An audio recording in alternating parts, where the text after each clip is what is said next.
Born into a real fight wasn't right.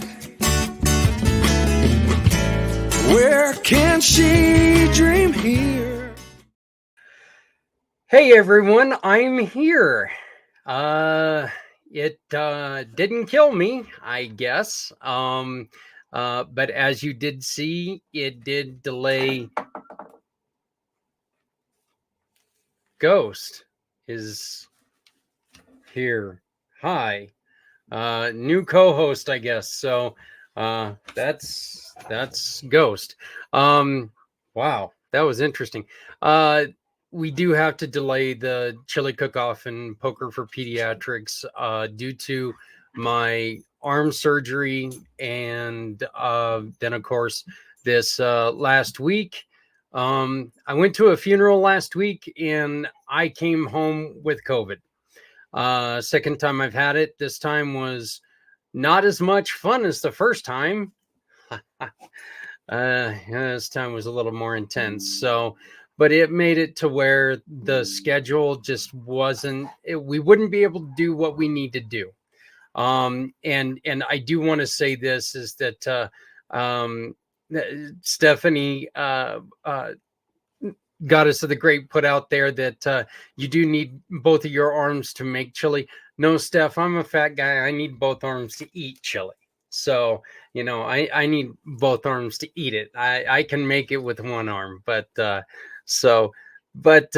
anyway, we are still going through with it. Okay. We're still going to be asking you, hey, send in books, send in stuff. We're still going to do this. This is not a Christmas thing. This is something that we want to have all year around. We want these kids, I don't care if it's middle of August, I want them to have books when they go to the hospitals. And we're going to bring that how this fits into with our guest tonight, Jeff Pearson, and what he's doing. And there's a way that you can support them, and we can make those books even more meaningful. So we do not have a date yet. I just talked to Soterios today from Key Largo Lounge, and I explained to him what was going on, and he understands. But it's still going to happen. It's just going to happen first of the year, and we're still going to have fun, and we're still going to help the kids. So there's that. I also want to make mention that we did not have a Footprints Forward on Monday because, well, I was like laying down somewhere. I don't know where I was laying down at the time. I'm not even sure if it was me that was laying down, but it was, you know, something was going on. I know that it just wasn't me. And so we decided to go on ahead and push it out a week. We are going to have one more episode, and then that's going to be it for November. We're going to do the family thing, and we're going to do it and spend time with our families, and continue to build up the mission. I'm planning on having at least 2 shows in December. We don't know what that's going to look like right now, but like I said, everything's been kind of thrown up into here. We're going to throw it up in the air and see where it lands. But there are 2 shows that I definitely want to do. But this show coming up on Monday is going to be very, very interesting. Our guest on Monday has been sober now for 8 months, which is great. And all of his things, all of his actions are still fairly new. And so we're going to see some of the amazing things that happen from the beginning, some of the amazing things that we can do from the beginning. So, but now it's time to get on with the show. And of course, it is the 3rd week of the month, which means the great goddess of the grape, Miss Stephanie Simoes. How you doing, Steph? I'm doing great. I guess better than you, but I'm glad you're here. Like I said, I'm doing better now. Well, as long as I don't get attacked by a dog again, I'm doing better now. Right now, they're attacking each other. So if you guys hear something eating another thing, it's the 2 dogs trying to eat each other. So it's, if there's anybody that's committed to making a difference, Zach, it is you. I mean, rain, shine, COVID, not COVID, like you show up, man. So well, I will tell you, it was very hard, and at I think it was like at 3:00, I was about ready to call you guys and say, you know what, let's do it anyway. Let's just put the show on. And I think I went to go stand up, and I fell down, and it didn't work. So I was like, well, I guess we're not going to do it. We didn't do Sean's show on Monday either, and he actually sent a message to my wife going, did Zach just email me? Because he never cancels a show. And I was like, yeah, well, so it actually kind of made me really realize, wow, I don't do this very often, do I? So no, you don't. So it just means you needed the rest. That's okay. But I'm glad you're feeling a little bit better today, and I'm really excited for the show we have ahead tonight. Yes, we're don't just have one, we have 2. And the topic is, it's so important to me personally, because we're talking about brain injury, and I think that these 2 guests are going to be able to bring it together and really talk about it, because we're also being joined again by Stephanie Berman from the Aziza Project. And it just kind of brings it all home, the last 2 months of what we've been doing. Right. Well, let's get started. I'm excited. Yes, please. Can't wait to hear from Steph, from Jeff. This is going to be great. Steph, and Jeff, but this Steph has got to tell us tell us a little bit about what you got going on, please. Absolutely. So depending on where you're tuning in from, you might be on our community Pay It Forward One Hope fundraiser page. If you are, that is the best place that you could be watching from right now, because you can connect with Zach and I there at any time about our monthly campaigns, and who we're supporting that month. My name is Stephanie Simoes. I am a cause entrepreneur with One Hope Wine. So there's a fundraising component to this, but we're going to hear about all the ways that we can support this great organization tonight. So that's what I do. And the great thing is that we finally did it. And right above Stephanie's head is the QR code. Go to that QR code, and that takes you straight to the Facebook page. So I don't know why it took we guessed it on Jeff's show, and we were like, why don't we have a QR code for this to share? And so we made it up real quick, but now we've got that QR code. It's right there. So all you got to do is scan that, and it's going to take you to the Community Pay It Forward One Hope Wine fundraising page. So love it. So I think it's time. Let's bring on our man of the hour, Mr. Jeff Pearson. How you doing, Jeff? Doing great, man. Thanks for having me back. This is phenomenal. I love what you guys are doing. This is so cool. Oh. Well, I appreciate you coming back. And then we've also got a very, very special guest, Stephanie Berman from the Aziza Project. Once again, she kind of she actually put all this together. She introduced me to you. And after Mr. Z introduced me to her, and this was just, and then, we got Stephanie involved, and it was just like, wow, look at all this stuff we can do. And so now we're here. Yeah. So, but we all crash the party. Yeah. Oh no, you're not crashing any party. You're just making the party happen. So that's right. You're kind of the fire starter in this whole thing. So okay, I can do that. The good way, not like in my graduation party where somebody put charcoal fluid in the grill and shut it and it blew up. Zach, I don't know who did that. Zach, you should ask Jeff who he got to meet this weekend. Who did you get to meet this weekend? Who did I get to? Who did I get to meet this weekend? We talked. What day was that? Saturday? Memory's the second thing to go, Stephanie. You'll have to remind me. I introduced Zach to my mom. Or no, not Zach, Jeff. To your mom, yes. I thought you were talking about somebody else. No, yes, I got to meet your mom. Yeah, she's gonna be on our show.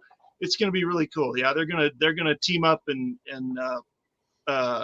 gang up on me on one of the next shows. So it'll be good. I got to ask you, did you break it to your parents that, you know what, you're going to have them on your show?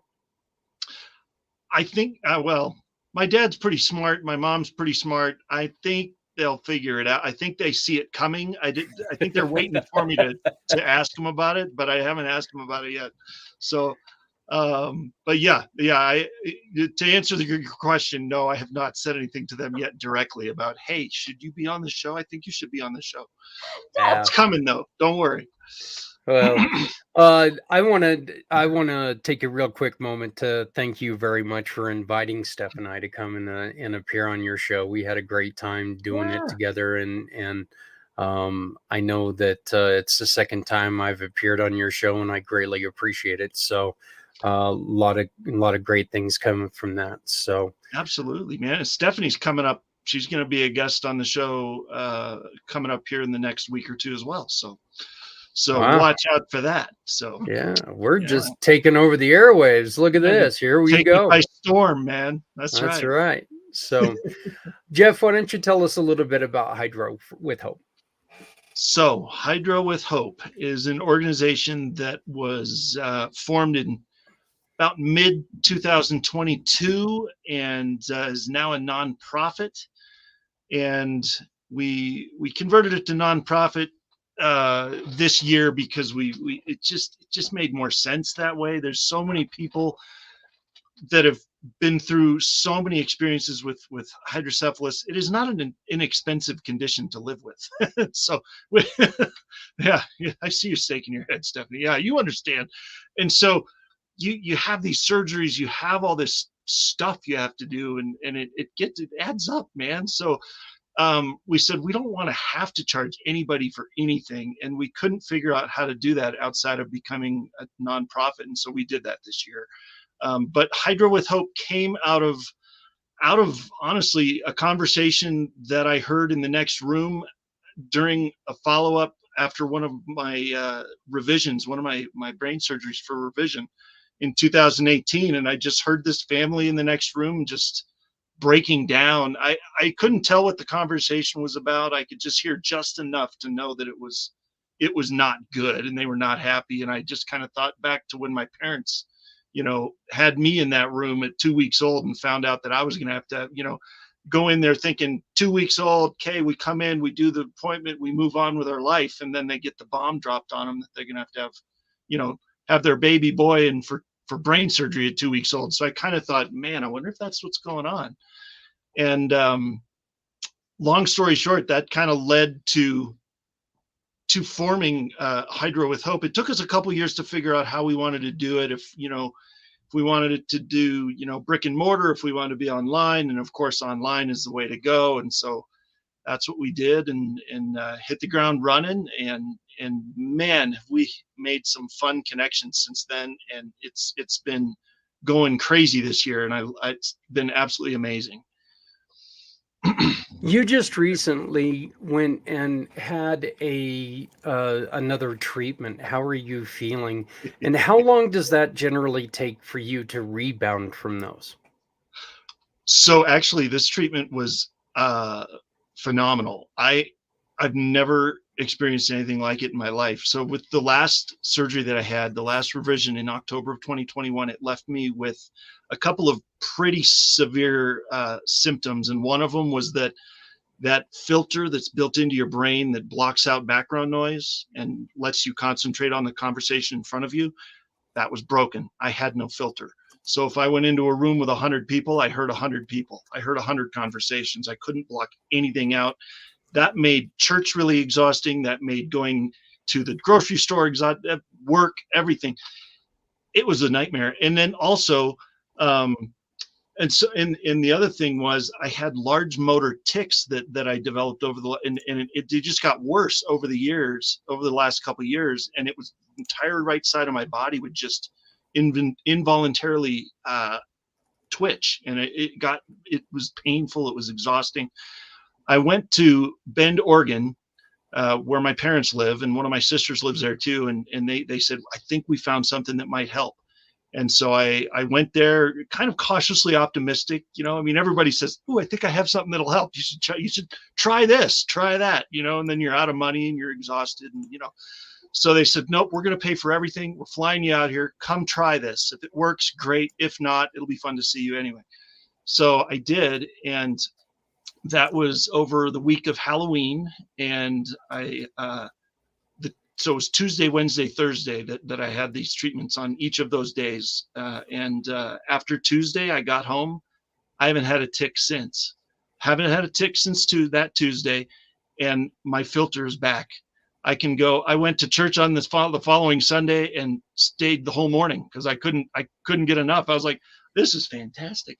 I can actually hear people talking, It's like I can actually have a conversation for the first time in 2 years in a crowded lobby of a building, And so I don't know what that person did in Bend, Oregon, but she was phenomenal. And she, I know what she did. It was basically pressure point therapy down, dealing with the vagus nerve, but it was, oh my gosh, absolutely life-changing. And I feel like I got my life back, and I haven't had a tick since, and I've got that filter back, and I feel like I'm a new man. So this is a much easier show. This is a much easier show for me to do today than it was even when we saw you on the first. So that's actually really exciting, because that is one of the things that, after the accident, I lost a hearing in my right ear. And so now, not only having the head injury and having exactly what you said, you go into a busy room and, you hear somebody talking to you,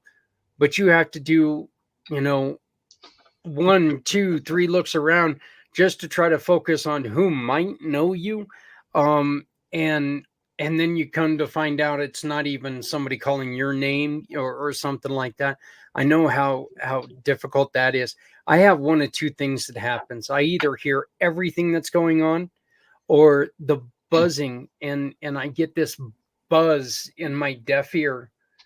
Yeah. That gets so loud I can't hear anything. You could come up and yell in my ear, but I won't be able to hear it over the buzzing. So, it's exciting that they've come up with something like that. So it's really great to hear that they're working on this. Right here is the definition of hydrocephalus. It is a condition which fluid accumulates in the brain, typically in young children, enlarging the head and sometimes causing brain damage. How quickly, Jeff, do they have to catch it before it causes the brain damage? Man, that's a very individual thing. I don't know. Everybody's created different, and everybody responds different to different things. So I can only speak for myself. And they, you know, best we can tell, I was born with it, and they caught it at my 2-week checkup. So they brought me in for the 2-week checkup, and they did all the measurements they did at birth, the height, the length, the weight, and the head measurement. Did the same thing at 2 weeks to see how it was tracking. That's when they caught it. So they got the head measurement. It was a little too big. So that was for me. I don't know the extent of any brain damage that might have been done by then, or what's happened since. But it's so individual. It's hard to really answer that for anybody else. But I mean, yeah. Okay. Stephanie Berman, the Aziza Project, once again, you're joining us. There's a special reason why we've got you here. Can you kind of fill people in on well, why is the Aziza Project here? I'm not actually here representing the Aziza Project. I'm here because I have hydrocephalus too, and this was like a thing that Jeff and I kind of, connected over, and it was just funny the way it happened. Somebody else connected me to Jeff, who didn't tell me anything about him, just said, here's Jeff, jump on a Zoom with him. And I started looking him up on the internet, and I'm like, lo and behold, Jeff has hydrocephalus. What the heck? Yeah. So that was a really great conversation when we discovered we both had hydrocephalus. And so we've been fast friends ever since. And I know that you were a guest on his show recently, and you were able to talk because, Jeff, one of the things that you like to do, and Stephanie, Steph, one of the things that we all like to do is we like to take and, if somebody's going through something and they have challenges, they have different challenges, we want to really highlight those challenges. Look, we've all got difficulties. Every single person on this earth has difficulties, but these are people, Jeff, Steph, myself, we've taken those difficulties and we're trying to build off of them. Mm-hmm. Success is still to come, but you know what? We're working together to make sure that does happen. And I know, oh, look, now baby girls. Yeah. Co-host. Jeez. I love it. Next thing I know, I'm gonna.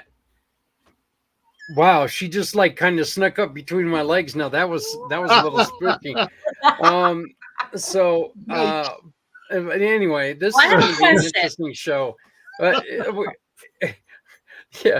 This is definitely going to be an interesting show here pretty soon. So, but now I completely lost my I'll jump in because I totally have a question.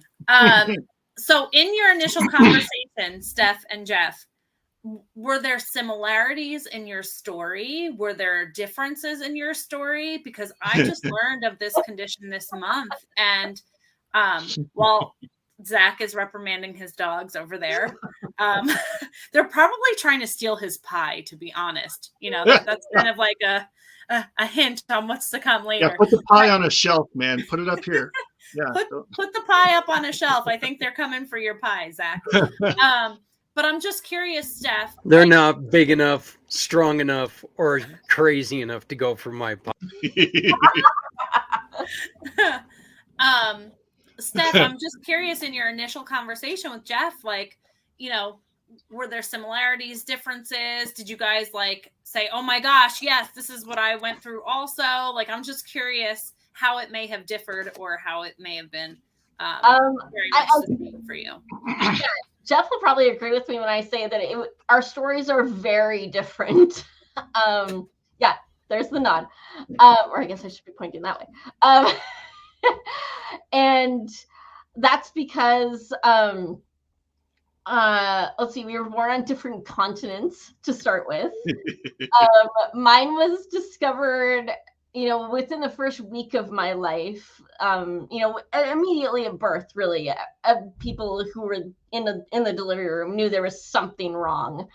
For Jeff, he said it was his 2-week appointment. Jeff's had a lot more surgeries, hydrocephalus related surgeries than I have. Probably total number of surgeries, Jeff wins. But yeah, and I've had a number of other like non-hydrocephalus related surgeries too. But our hydrocephalus stories are very different, and that's the very interesting thing about hydrocephalus is you can have people who get hydrocephalus, and they did tell my parents at one point, it's possible she could have outgrown it by now. I was in my maybe around 5th grade or something, and but having some stomach issues turned out to be like stress related. They miraculously went away after math class every day. Go figure. But yeah, so they did like in the testing to try to figure all that out. They did, do some rudimentary testing to see, hey, is she still using her shunt? And of course, the only way to know if somebody is actually still using their shunt is to take it out and see what happens. But they're not going to go in and yank out a shunt that's working fine, like if the person's not having any problems. So they've just left mine in, and like I've had the same shunt since 1986. So what is it? More than 20 years ago. So goodness, how old am I? I can't math tonight. 37 and a half years now, I guess. So yeah, and it's been fine. So I haven't had a single problem as far as my shunt has gone. But had the expected surgery to put in a longer catheter when I got a little older. Again, Jeff got to have his when he was like 4 years old, and I had to have mine at 13 right after I started a new school in 8th grade. I mean, lovely timing. Yeah, lots of differences to answer your question stuff. This is a question that I don't know if you two are going to have to work together, or if, because I don't know if you're going to be able to one answer the other ones. But is there a difference between the way that males and females experience hydro? And I mean, it's not like, okay, our brains are wired differently, but our brains are still the same thing, okay? And when we say wired differently, it's just we think about different things. It's not like, but are there differences in that you guys know of? Are there any differences? I guess I can put it that way. I have some thoughts. I would say yes. And Jeff may argue with me on this one, I don't know, but I would say I just heard somebody else say earlier today that women have a tougher time with conditions like fibromyalgia and autoimmune and stuff like that because we are often in situations where we're shouldering more of the family related relational home running stress. And I would wonder, I know for me, like I'm also having trouble with my pelvic floor, which is also highly impacted by stress and kind of connections to like scar tissue and stuff like that. So I would wonder if, and this is totally unscientific, I've never done any studies on it or anything, but I would wonder if women with hydrocephalus have a slightly higher incidence of things like pelvic floor dysfunction and stuff like that, simply because of all of the stress our bodies are put under with surgeries and knowing that, we are a little weaker than men, and our bodies react to stress differently and stuff like that. So with all these other co-conditions that healthy women can get, somebody with hydrocephalus is probably even at higher risk of other things. But what do you think, Jeff? Sorry, I'm not laughing at you. I'm laughing at that crazy dog behind you. I figured you were. I saw him out of the corner of my eye. He just tried to give me a hickey. I don't know what is wrong with him tonight. No, man, if your dogs are giving you hickeys, you need to get out more, Zach. Come on. Yeah, apparently. I may have to go let them out or something. So, Jeff, while you answer that question, I'm going to go get rid of a problem here. I tell you, there you go. I tell you what, I didn't want to be. I mean, you said it. That that's a very touchy subject. You say that in the wrong crowd, and you're going to have a mutiny. Say that women are. I don't remember how you put it, but that statement. Would you say it again? I'm going to let you say it again. I said weaker. Weaker. Yikes. Okay. Yeah. That's get the air quotes out. Yeah, because that is a dangerous thing to say in mixed company. But or can be.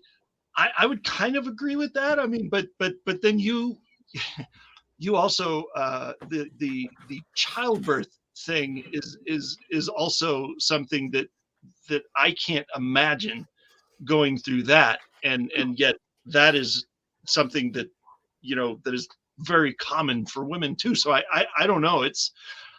I don't know. Yeah, there's probably differences. I think for me it was more related to the activities I was doing, not necessarily maybe that I was a man versus a woman. Mm-hmm. I think I've always been a music guy. I've always been in band or choir. I've been singing for like 30 years. I love to sing, but one of the surgeries I had to do shortly after senior year of high school was because I went to college for a vocal performance major, but the cord, the lovely cord that drains that fluid from the shunt, had somehow positioned itself in my abdomen to the point that it was poking me in the diaphragm. So I couldn't take a deep breath, which is not great when you're in a music program at college. So you have to be able to breathe from, down here, fill up your lungs like you fill up a glass of water, right? You don't breathe like that. So every time I took a breath from down there, it felt like somebody was stabbing me, and so I had to have a surgery to correct that. And it was, so I don't think that has anything to do with whether I'm a male or a female. I think it was more activities and what I chose to do. Mm-hmm. But I don't know. I mean, there's going to be differences in every case. So, but I don't know if it has much to do with men versus women. Yeah. But I guess one other thought I just had too was inflammation, and I would wonder if I would be curious to do a study on this. Maybe Hydro with Hope can sponsor it eventually or something. But I would be curious to find out how many women who have hydrocephalus have also dealt with endometriosis. To find out, to see if we can see, is there a correlation between, like a VP shunt, one that drains into the abdomen, versus, another shunt that drains somewhere else that's not near the reproductive organs? Is there a difference in the number of women that get endometriosis because that's an inflammatory condition? And maybe we can prove that, draining the cerebral spinal fluid into the abdomen for a woman is not necessarily a good idea. That'd be interesting to do a study on. I mean, I've had it for the majority of my life. It's been the cord has drained into either one side or another of my abdominal cavity. But a few years ago, they had to change it because there was so much scar tissue in there. The fluid was starting to collect and not reabsorb.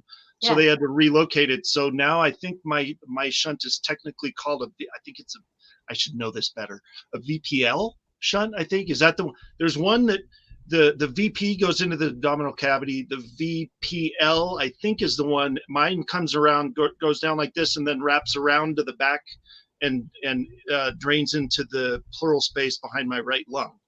Oh. So it's actually draining into the space around my lung and reabsorbing through that. And then a VA shunt, I think, is where it drains into the pleural space around your heart, which makes me a little nervous. I don't know if I don't know. I'd almost prefer heart over lung. Lung sounds like the surefire way of getting pneumonia to me.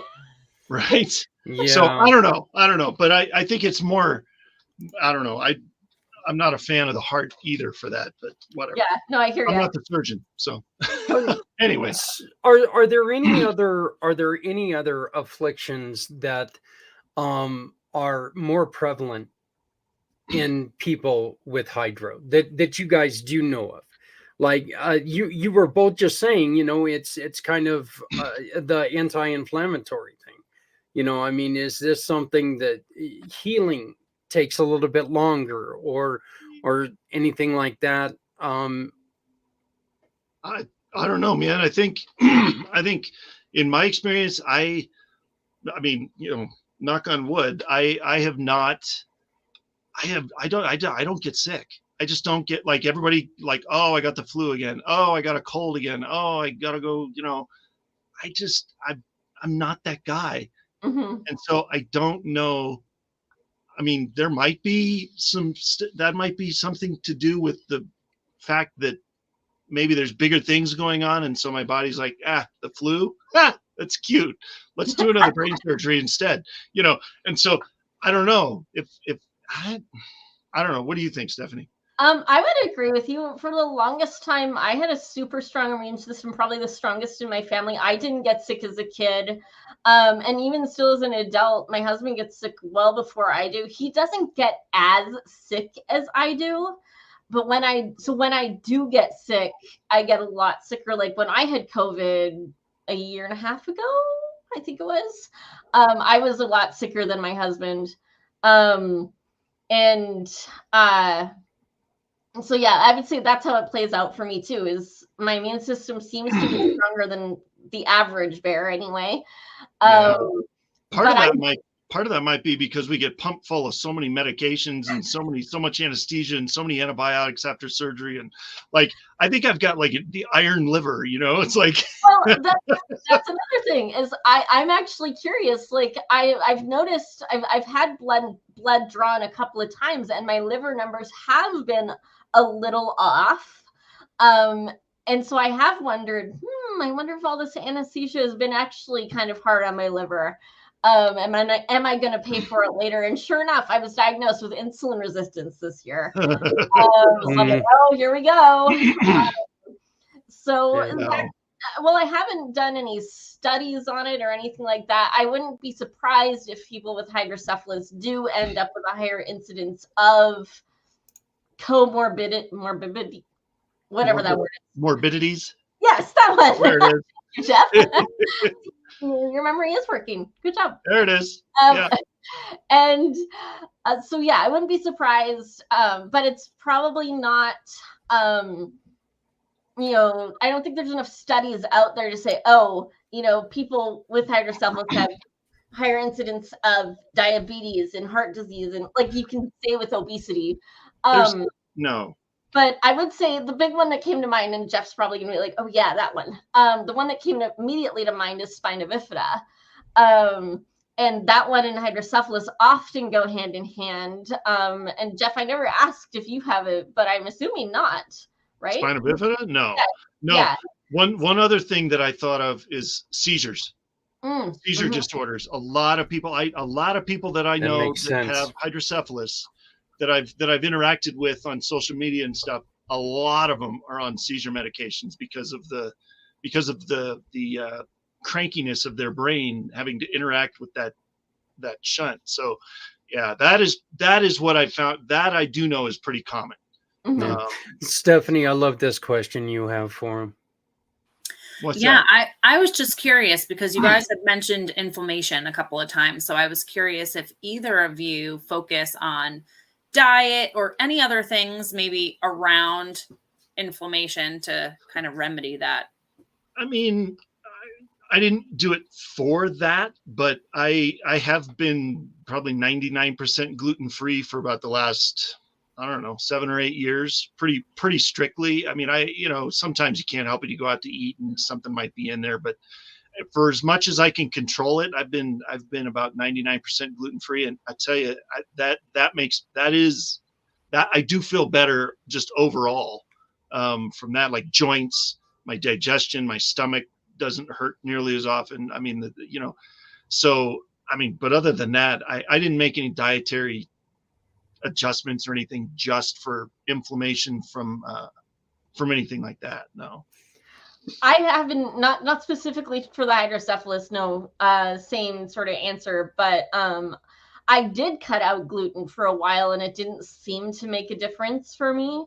So I've added it back in, and again, I'm not seeing a huge difference, which is interesting because my mom sees a huge difference. So she doesn't have hydrocephalus or anything like that, but she can't handle gluten. But I don't have, when I eat gluten, I don't have the symptoms she has when she eats gluten. So what about for your for all of your other issues, your with the Aziza Project? Yeah. Is there anything dietary that you focus on there? I have considered actually trying an anti-inflammatory diet for those issues specifically, but with my neurodivergent brain, it makes it a lot more difficult to make big changes like that. So I'm still like on the fence, like, is it worth trying? Is it not worth trying? Like, and I'm married, so like if I make a change, my husband gets to make the change with me, and we're both neurodivergent. So it's like, okay, two neurodivergent brains trying to go on a super specialized diet. This should be interesting. So yeah, we're kind of, we're toying around with the idea of trying it for my other issues, but haven't kind of settled it yet. So I guess that right there, that would be one way to test if there's a difference in between men and women, right? There you go. Hey, so go ahead, Stephanie, be that human pincushion for us. Just go ahead and let us know. Report back, will you? That won't be a problem, right? No problem. Now, I had a comment for both of you. Stephanie, you mentioned that that men are stronger. I've never seen a man push out a baby. So, and I don't do a lot of cussing on this show, but bullshit. Okay. Women are much stronger than us men. And Jeff, with you and you're not being sick, I've never wanted to kick a guest before. You know what? You're Just not that far away, buddy. Bring it on. Just 2 say hours it. away. Just say it. So. You better, Jeff, you better be sleeping with one eye open. Right? Yeah, seriously. But yeah, this is, and see, I love this. And that's the reason why, Stephanie, having you on here is so fantastic, because we do get to explore a little bit more. When we're talking to one person, it's hard to, one of the reasons why I love having Stephanie on here is one person can't think of all the questions. One person can't think of all the answers because there's, differences in everything. And so having you guys both on here, having this friendship that the four of us have, I think it's, I think this is a great way to really explore for other people, what they might be feeling. Let me ask Jeff, you first, and Stephanie, I'll ask you ask you to answer it right afterwards. What do parents need to look for? If they're looking for symptoms of hydrocephalus, right. Typically with babies, I mean, it's when they're really little, it's the brain, the skull is very pliable, so sometimes the skull will look, the head will look bigger at birth, if it's present at birth, that's very typical. Later in life, if there's like a malfunction or something, or hasn't been diagnosed yet, I haven't exhibited a lot of these symptoms, but the typical ones I've heard are vomiting, fever, and almost kind of flu-like symptoms, but they don't go away. Right? You treat it like it's the flu and nothing happens. That's probably something more serious. You need to go get that checked out, go to the hospital. And I don't want to, scare anybody and think just because you have a fever, you've got hydrocephalus, but that is the throwing up all the time and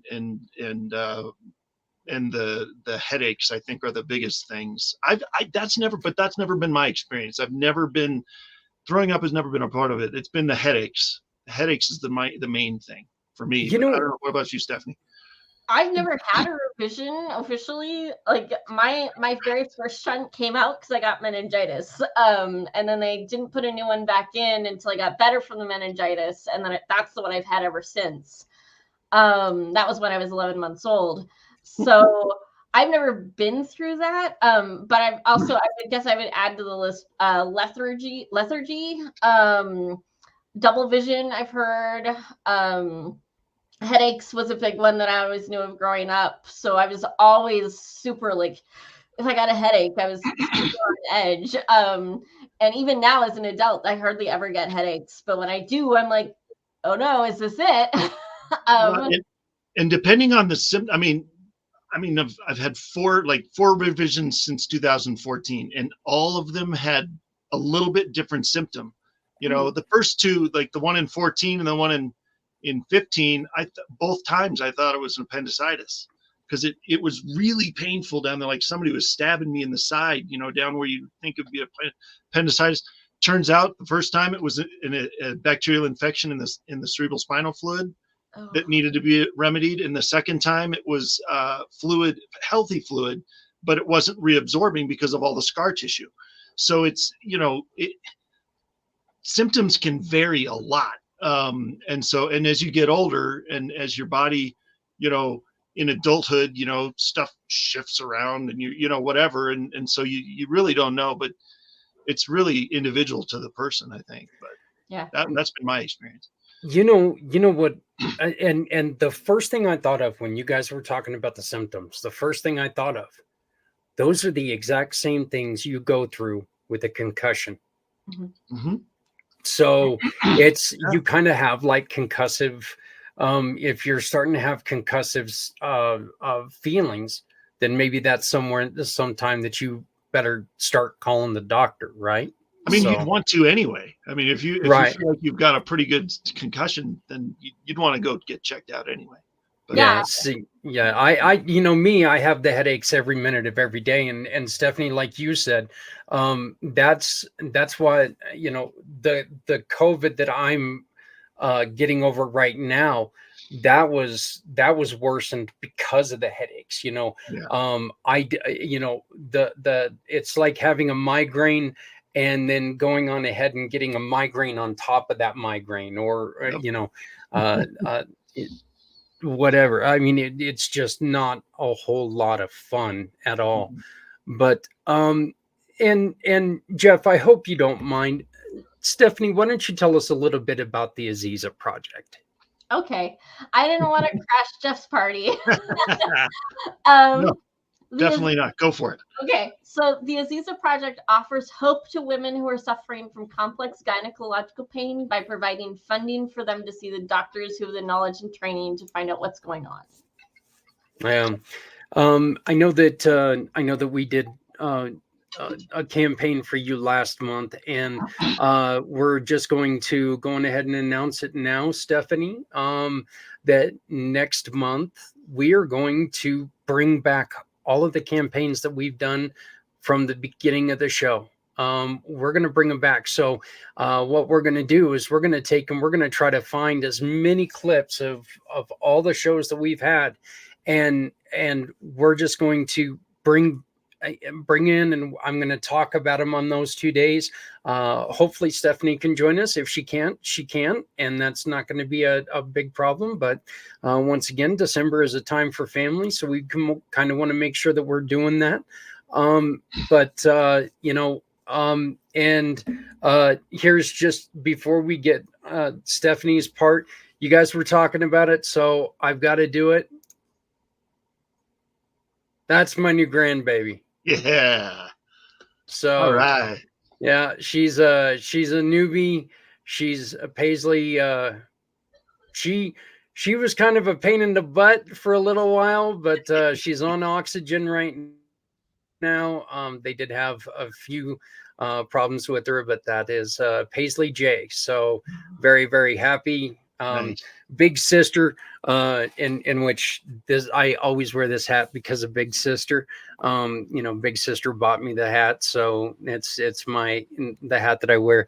But you ought to see the pride in Big Sister, just sitting right next to her. So it's great. But I had to throw her in.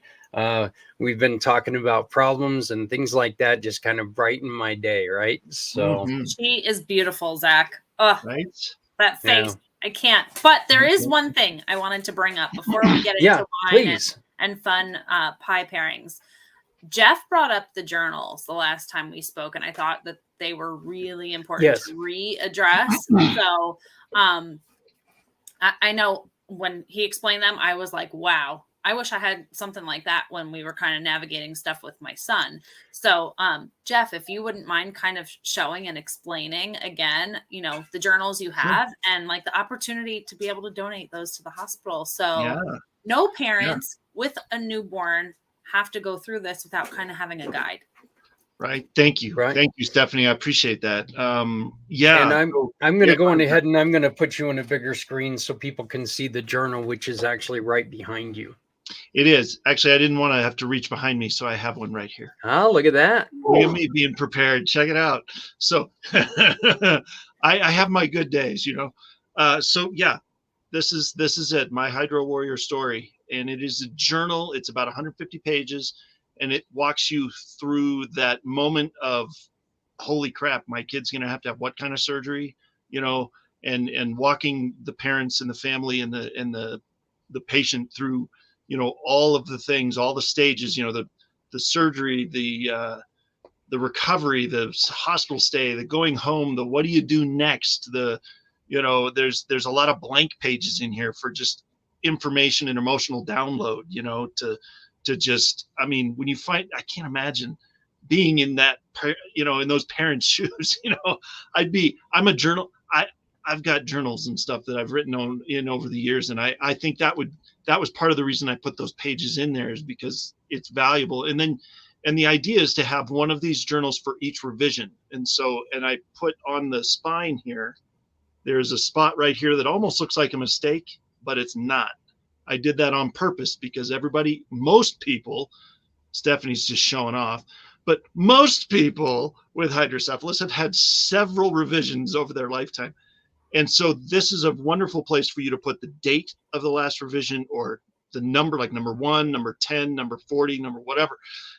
And so when you go to the next appointment, you have the right book with the right information, and you don't have to remember everything because it's written down. And then there's places in here for pictures, like this page here.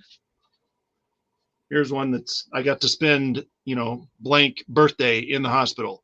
Here's a picture of my cake. Here's a picture of or if it's a child, they could draw a picture in there or whatever, it's just, and then, 30, 40 years from now, they look back and go, oh my gosh, look at how much we've grown. Look at how much we've survived, right? You've survived 100% of your hard days so far, right? This is proof. Here you go. So anyway, it is my goal to get this in the hands of every family with hydrocephalus in the country, at least in the country. There's just too many families that are dealing with it not to get this out there. Yeah, I think I really think that anybody with brain injury, I think that's such a great idea. And Stephanie, you just mentioned that gynecological problems, having a journal for that would be a good idea as well. Mm-hmm. Look, I can't really think of anything that when you go to a doctor, it wouldn't be a good idea, because they take and Stephanie, you and I have talked about this many times, that we go into a doctor, and how many times do you just, you go in between doctor and doctor, and it's just like, they're doing different things, and you're like, you go in and they ask you a question, and you're like going, I don't remember which doctor sent this. I don't know what happened, and of course, Jeff, a lot of that has to do with, I got a brain injury, and I just wasn't that smart before the brain injury. So, I mean, it's just kind of a Well, and part of the reason I did a journal, and yes, we're working on an app, and yes, we're working on, you know, a coaching model that we can, you know, help people through that and all that stuff. We're working on some of that fun stuff. But the reason I wanted to do an actual book with pages and things, that because you can't, this doesn't crash. Okay. You know, you have an app on your phone and it runs out of battery, you know, you're stuck. And then that's Murphy's Law says that's going to be right when you need it. So, you know, right when they're, you know, well, tell me about your surgical history, right? Yeah. Well, So- it also, you know, it gets your brain working. Yes. Writing gets your brain working a lot better than, you know, being on a phone. Right. And let's be honest, the bad headache day, just staring at the screen on your phone is not a fun thing to do anyway. 100%. So, you know, I see how that could be so very beneficial. But these books, I imagine, would qualify for your absolutely. Yeah. And you know, we had brought that up before, to where, you know, this would be a great idea if you would want to take and contact Jeff. You know, just go to his website and make a couple purchases of these books and get these into your local hospital for these parents who are getting this news. Okay. Yep. Look, nobody, I don't care if your kid comes out with the stubbed toe, you're gonna freak out a little bit about it. This is your new angel. This is your new baby. If you find out that your baby's got something like, first off, the name itself is just intimidating.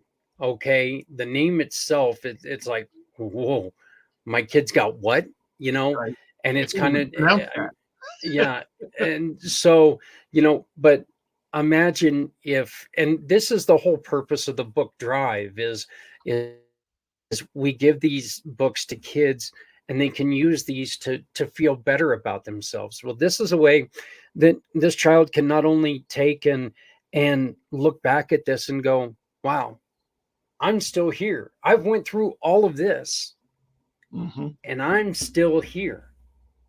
And right here's proof of everything I've done, of everything mom and dad did for me, you know, of everything that Dr. whoever did for me, you know, and I'm still here. And I think that, I think that getting those books in is, you know, I would definitely know that we would appreciate some. And I think it's a great idea to try to get some of these books into your hospital, no matter where you're at.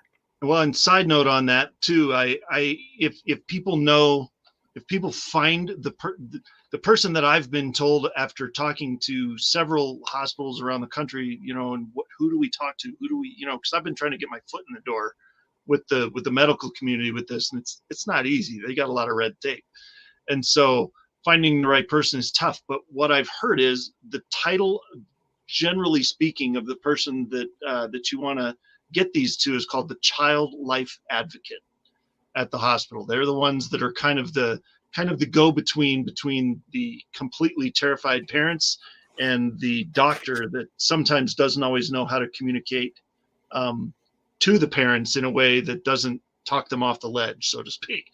And so the Child Life Advocate is kind of the interpreter.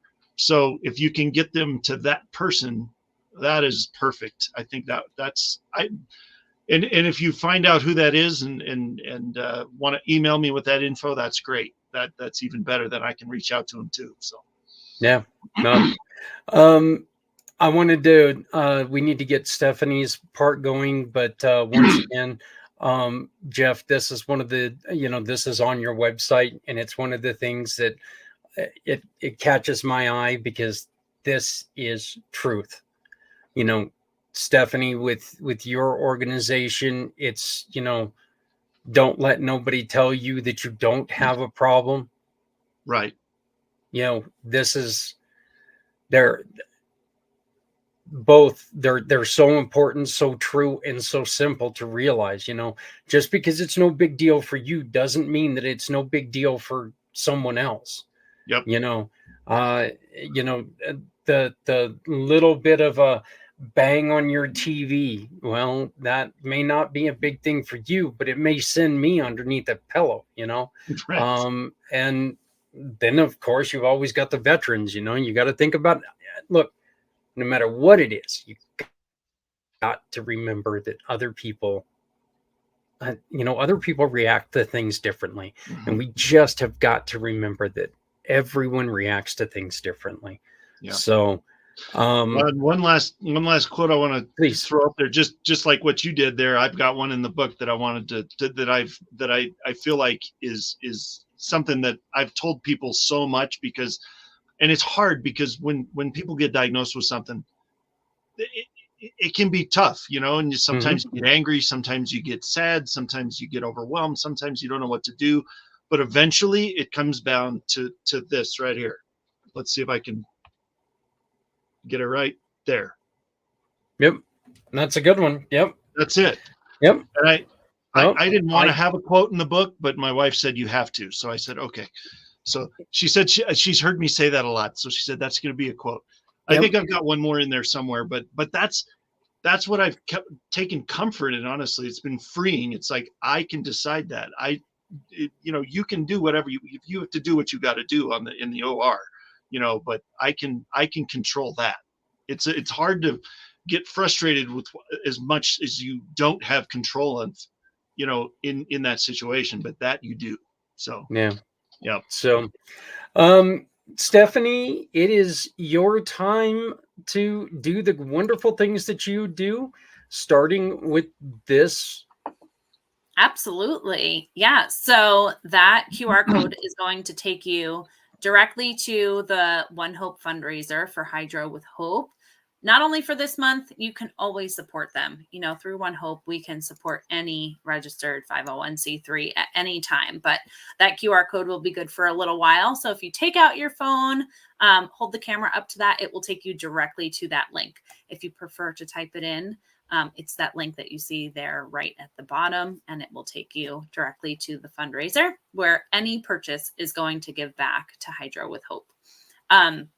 Of course, if you're not on our community Pay It Forward One Hope fundraiser page, it is that QR code that's up there in the corner. Zach did a great job putting that into a QR code so you don't have to find it through my link tree. Thank you, Zach. But I thought we would talk Thanksgiving because it's right around the corner, and who doesn't love to indulge in some delicious food and, of course, pies and dessert. So I thought some wine and pie pairings tonight would be just perfect. What do you think? Are we ready for that? Bring it on. Bam. Awesome. All right, let's do that thing. So between the aromas of pumpkin spice, the warm conversation of family and friends, and the majestic feeling of autumn, Thanksgiving truly is a special holiday. This year, whether you're celebrating with an intimate gathering or a large family affair, make it one to remember with a festive pie and wine pairing. I know we have pies on the menu. I don't know about you guys. Although the main feast can often steal the culinary show, a dessert table spread with pie and wine is the ideal way to end the day. So from pumpkin to chocolate, rosé to bubbles, we're diving into a selection of delicious pairings for every kind of pie and wine lover. So let's do it. And the first one, I don't know about you guys, but my kids were like, pumpkin pie, blueberry pie, cherry pie, like, and they want like the cherry crumb. And I'm like, yeah. And I got pumpkin from 3 of them too. So I'm like, all right, I guess we're good. I don't know what it is about Thanksgiving, but pumpkin pie, if you don't have pumpkin pie on Thanksgiving, you don't have Thanksgiving. Right. Yeah. Yeah. And I mean, just like you see there. So pumpkin pie, we are pairing with the Sonoma Coast Reserve Chardonnay. So a good old fashioned pumpkin pie commonly is filled with flavors of nutmeg, cinnamon, vanilla, which blend beautifully with the bold and enticing flavors of our elegant Sonoma Coast Reserve Chardonnay. For an extra rich tidbit to complement the flavors, top your pie with a homemade cardamom whipped cream, a zesty yet sweet addition to your Thanksgiving dessert table. That's the first one, but we've got 6 for you, so hang on tight. All right, number 2, apple pie, which I feel like I could do apple with everything like this time of year. I just made apple butter for the kids at home in the crock pot. I don't know. Are we apple fans? Wow. Here? Actually, Adrian made an apple pie about a week and a half ago, and it was really, really good. Fresh apple pie. Yeah. Yum. Love it. And this one is paired with our Thankful for You sparkling brute. But if you check out the website, we have those etched beautiful sparklings that with different sayings on them that kind of go for any occasion. We have one for New Year's, holiday cheers. We have the Thankful for You. There's even like home sweet home for someone who may have just moved and is settling in, like a housewarming gift. There's all kinds. And the juice inside of them is absolutely delicious. So our Thankful for You sparkling brute abounds with a nose of freshly baked brioche and flavors of white pear on the palate. Its crisp acidity makes it the perfect pairing alongside a mostly sweet, little bit sour classic apple pie. Plus, the crispness of the bubbles will help cut through the pie's buttery crust. To enhance the apple flavors of your pairing, add a splash of apple cider to your flute alongside your bubbles. You know how I like throwing your favorite juices into the bubbly. That's kind of the thing that I typically say. So I guess One Hope agrees with me because this is that actually sounds really interesting. Some apple cider in with it. Yeah, that really does. Yeah. I mean, I feel like it'll taste like fall. Mm-hmm. You know?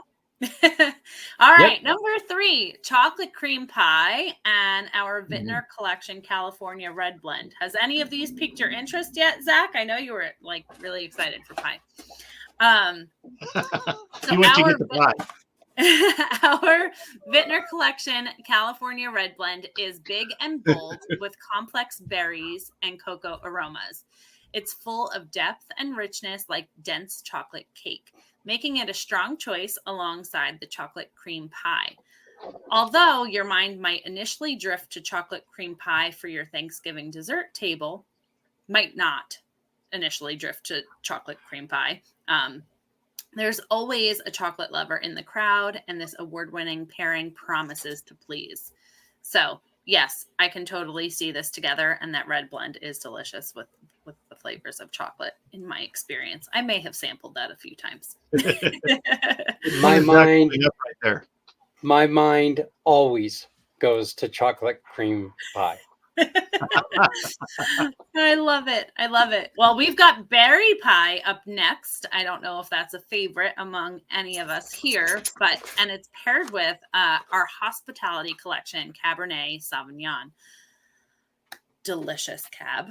And although berry pie often conjures visions of a summertime barbecue, you know how I feel about the Cabernet and bacon burgers and even the red blend and bacon burgers. That's like my favorite. It's becoming more and more common as a Thanksgiving dessert. It's a delicious end to an indulgent meal, and with its berry sweetness, it begs for a rich Cabernet Sauvignon. So our hospitality collection Cabernet is filled with dark berry, violet, and plum aromas with hints of chocolate. The palate is bold and complex with a sumptuous finish, making it the ideal accompaniment with a sublime slice of berry pie. This was a tongue twister tonight. Whew. Yeah, it was. Berry, blackberry, mixed berry. The choice is yours. So yum on that one. Well, the pie I was holding up that time was cherry, but I think that's going to work as well. So, so let's see. We got chocolate. We got cherry. Love it. Let's see where else we go. The next one up is key lime cream pie. Oh, darn. What about, will it fit with lemon? Yeah. Yes. Actually, I'm about to say that. And it's paired with our Vintner Collection Sauvignon Blanc. So Cut through the richness of a Thanksgiving feast and end the night with a fresh and flavor-filled note with a citrus pie and a crisp glass of white. When pairing that citrus pie, go for the Vintner Collection Sauvignon Blanc. Delightfully tangy and fresh with plenty of bright tropical notes and citrus-forward flavors. It's ideal alongside of a slice of key lime or lemon pie. So yeah, you got it, Zach. Particularly when the pie has a hint of creaminess to balance out all the citrus.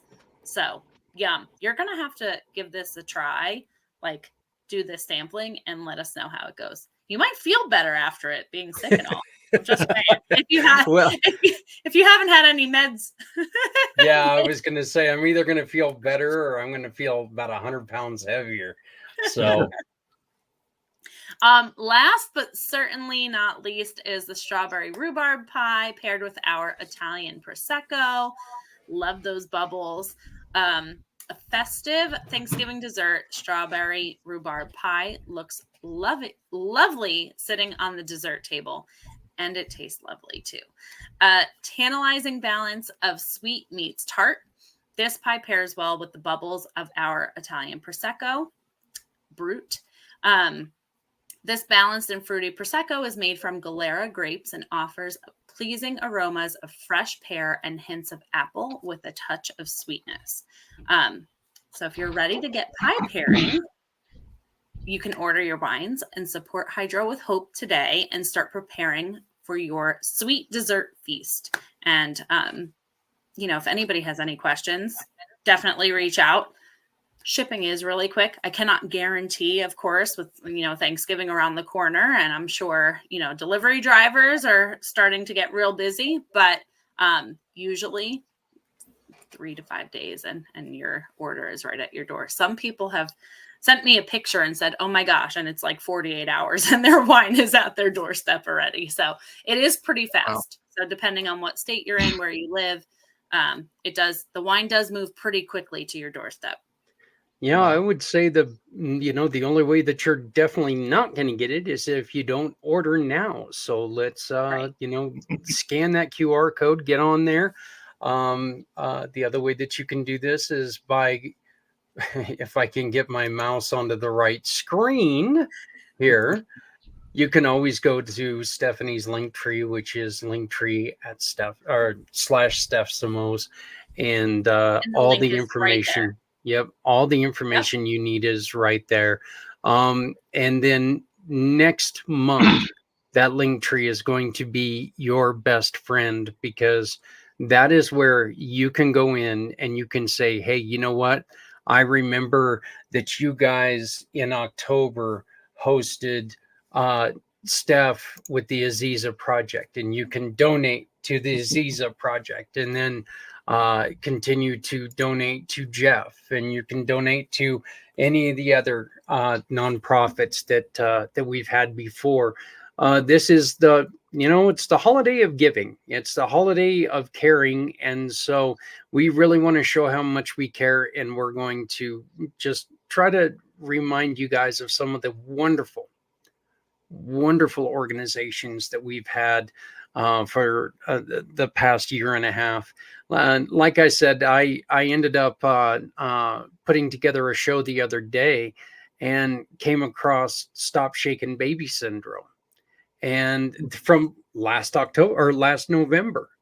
And it was like, wow, that's kind of neat how that actually worked out. So, and even though it was last November, you can still donate to them right now. You can donate to them right now, but I mean, next month we're going to start bringing these up, because whether it's the Aziza Project, whether it's Hydro with Hope, look, why not buy a couple bottles, a case of wine a month, and turn that into doing great things for great people, doing great things for other people. Stephanie, you have one more thing that you do for people with every $50. Yeah, you mentioned a case a month. It really only takes about 2 cases of wine for One Hope to donate $50, and I then personally donate another $25. So really, 2 cases of wine can be a $75 donation to a nonprofit, which to a nonprofit, every dollar is stretched and really does make a difference. So, don't think like, oh, only a couple dollars. No, like even if it's one bottle of wine, that couple of dollars makes a difference. I'm actually really glad you said that. And this is a question, Stephanie, I'll ask you to answer this first. If somebody came up and gave you a $10 donation, would you stick your nose up at it? No, not at all. Yeah. I'd be super excited. These smaller nonprofits, they're not like the bigger ones where, they see a $10 donation as something like, well, hell, I hope I don't lose it. You guys, it means something. I mean, that's closer to getting the books into the hands of people who need it. That's closer to getting one more person to get to see a doctor who's having these problems and nobody else can get them figured out. It's what these smaller nonprofits are for. It's one of the reasons why Stephanie and I really focus on these smaller nonprofits. And the great thing is that all of this is about your choice. We tell their stories. We ask them to tell their stories, and we become a conduit to be able to tell you their stories after that. But now they're out there, and we're trying to defeat that dreaded saying, I wish I would have known about you before ... Look, everyone out there has probably experienced, even if you don't know it, somebody who's had hydrocephalus. Everyone out there, and I cannot remember, and I should have brought this up. It was like 2 out of every 1,000. It's about, best I remember, it's about 1 out of every 800 babies born. So okay, yeah. So that's like 400 and something thousand a year. So right, a lot. And then when it comes to the Aziza Project, like I said, I know personally 2 women who have dealt with these issues, and these are things that you may not even know that there are programs out there dealing with these problems, and that's what we are trying to do here. So our program is here to bring this up. Now, I say this because of this. We are starting next year a whole new slate. And if you have a nonprofit and you want to be sitting here just like Jeff and Steph are, and Zach, because I got to be the wacky one with the weird name, the non-rhyming name. But if you want to be sitting here and telling people about what you do and working with One Hope Wine and trying to raise money for your cause, that QR code in my little corner, I can't raise that arm right now. Here, I'll do this there. But that little QR code can get you to us, and we can get you on here starting in January and tell people about your program. So one of the way that you can support both Hydro with Hope and the Aziza Project is through Community Pay It Forward.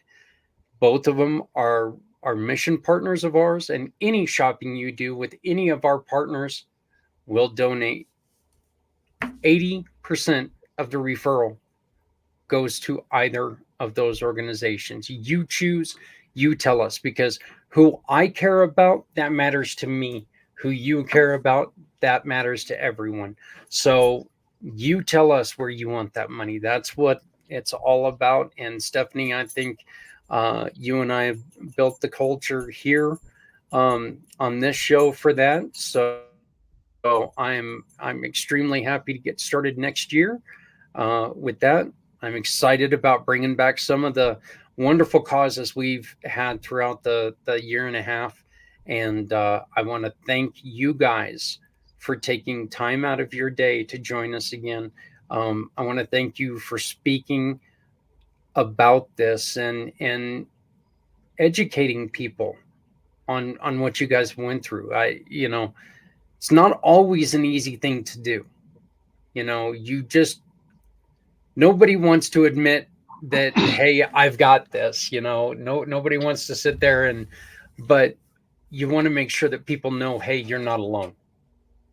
So your bravery, your courage, and your hard work, I want to say thank you to both of you for everything that you do. So thank you, Zach. Appreciate it, man. Thank you for all you've done. And I mean, the only thing I try to say to just about everybody I'm on a show with is life. Just remember, no matter what condition it is, whether it's invisible or not, life doesn't have to be perfect to be awesome, right? It can. right. So I just love that you're doing this, and I appreciate you. I appreciate it. Stephanie, did you have anything that you wanted to say, Stephanie Berman? I just wanted to say thanks for having me back. Thanks for inviting me back. This has been great. It's been an honor to be back here with the three of you. And and I love what Jeff just said. Life doesn't have to be perfect to be awesome. It's so true. Look, life's not perfect, but it's the one that you've got. And it doesn't have to be perfect to be great, to be awesome. I agree. I think that's great. I really do. I think it's wonderful. So, Jeff, how did they get a hold of you? So, yep, you can go to hydrowithhope.com, and there's a spot right at the top to join our email list. The more direct way would be to email info@hydrowithhope or jeff@hydrowithhope.com, either one. Jeff@hydrowithhope.com. And you can, and the journal is most readily available on the website on hydrowithhope.com. That's the easiest place to find it right now. So that is it. That's how to reach us. Yeah, and check out the stories and everything else that's on there. It's a great website. It's a fun website. Stephanie, how did they get a hold of you for the Aziza Project? The Aziza Project website's a great way to do it, or they can email me at stephanie@azizaproject.org. Sounds great. Again, thank you two so very much for what you guys are doing. Keep up the great work, and you guys always have a place to come. If there's anything that you need to talk about, if you have any events or anything that you guys are doing, please let us know. Okay. Awesome. So thank you so very much. We'll talk to you too soon. Goodbye. Wow, Stephanie. Wow. Yeah. It was bringing in Stephanie Berman again we were kind of like name dropping her the last show. I think we talked more about her then than we might have talked about her on this show. So it was just fitting to get her on right there. So great to get another perspective too. And I really just love that the focus is on helping the parents, through this experience. So such a great angle that the organization has. And Jeff is doing really, really awesome work with the resources and everything. Yeah. Well, I kept you on for just a second more, and I know that you've got family that you need to run off to, but I wanted to thank you so very much. Did you hear the baby screaming before? Oh, yeah. Sorry. I actually thought that was me, but no. So I moved. I had to change a battery in our car today, and I had to take the exhaust, like all of the exhaust on the top of the motor. I had to take it all off and get to the battery, and the battery weighed like 70 pounds. I've got one good arm right now, and I'm going to tell you, so right now, anytime I move, I kind of, I got that little bit of a tear in my eye. I'm like, oh my gosh, I'm so sorry. You're overdoing it, Zach. Too much. But no, Stephanie, I just wanted to thank you so very much for everything that you've done. And I want to wish you, your husband, I want to wish your kids and everyone such a happy Thanksgiving. And I look forward to talking to you. We're going to see you one more time on Monday, but I want to wish you and your family such a happy Thanksgiving. Well, same to you and yours, and thank you. We're just such a good team. It kind of just flows at this point. We've been doing this so long together that, I feel like we're a good team, change makers. It was kind of weird. We were talking a couple of weeks ago about maybe going down to one show a month. And then I started thinking to myself, I'm like going, why the hell would I want to do that? So, I don't want that to happen, but I mean, necessities might make it that way, but we'll see what's going to happen. We'll roll with it as it comes. But for now, that we're solid and rolling right into holiday season I love the idea of highlighting all of the past guests. So that's going to be really fun. Yep. So we'll get to work on that, but have a great holiday, Thanksgiving, and we will talk to you when we get to talk to you again. Okay. Perfect. Happy Thanksgiving to you and yours, Zach, and to everyone watching. All right. Thank you. Hey, everybody, we have families who are reaching out to us right now who need your help. We're going to ask you for a special, we're going to ask for a special favor from you. We need food for these families. And I don't particularly like asking for cash for people. But if you can supply us with a gift card to Safeway, Walmart, or something, $20 gift card could get us a turkey and some stuffing and some other things and start a meal for a family who needs it. Right now, we've got 4 families who have called and asked us for help. And we've got very little time to do this. Once again, things kind of changed for me because I fell behind due to the arm surgery, due to COVID, due to yada, yada, yada. We're going to ask you, scan the QR code you see in my corner right now. That is my card. It will get you to me. Ask any question. If you send us a donation, we will send you back the receipt showing that we bought a family food. We are serious on this. This has nothing to do with us. This has everything to do with you getting another family something to eat this holiday season. If you choose not to come through us, do me a favor. Look on your Facebook in your local page. I'll guarantee you're going to find the family in need. Help them out. Help each other out. It is Thanksgiving. This is a special time of year for families, for a lot of people. Let's make sure no family has to go and tell their kids, I'm sorry, this year we're having ramen noodles. Let's make sure we're taking care of these families, okay? Look, no one needs to go it alone when we all come together. If you're not helping someone, you're hurting everyone.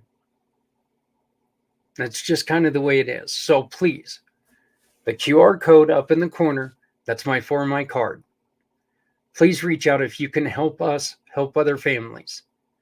I'll make it to where I'll drop your name in a card so the family knows who did it, or you can do it without them knowing who you are. It doesn't matter. Starting next week, we will be adopting families. We're going to add a page to our website where we're going to have families on there that you can adopt. You can send them what they need. It's just a way that we can try to get these people the help that they need. No family deserves to go without. Let's come together as a community and let's do things for everyone. That'll just make this a better place. Hey, everyone, please love somebody out there because somebody out here loves you. My name is Zach. I am the president and founder of Community Pay It Forward, Community Dare to Care, and this wonderful pACT channel. I want to thank you so very much for spending a little bit of time with us. to Jeff, to Steph, and to Steph. God, that's just funny. Jeff, Steph, and Steph. Now I'm going to wake up in the middle of the night going, Jeff, Steph, and Steph, and thinking I'm in a Dr. Seuss book or something. I don't know. But I want to thank you guys very, very much for joining us. I also want to wish everyone out there a happy, healthy Thanksgiving. Please, please, please do whatever you can do to make someone else's Thanksgiving just as happy, just as healthy. Until next week, my name is Zach Clayton, and I will see you, well, I'll see you next week. But before I end the show, I've got to make the sad announcement one more time. So here we go. Happy Thanksgiving.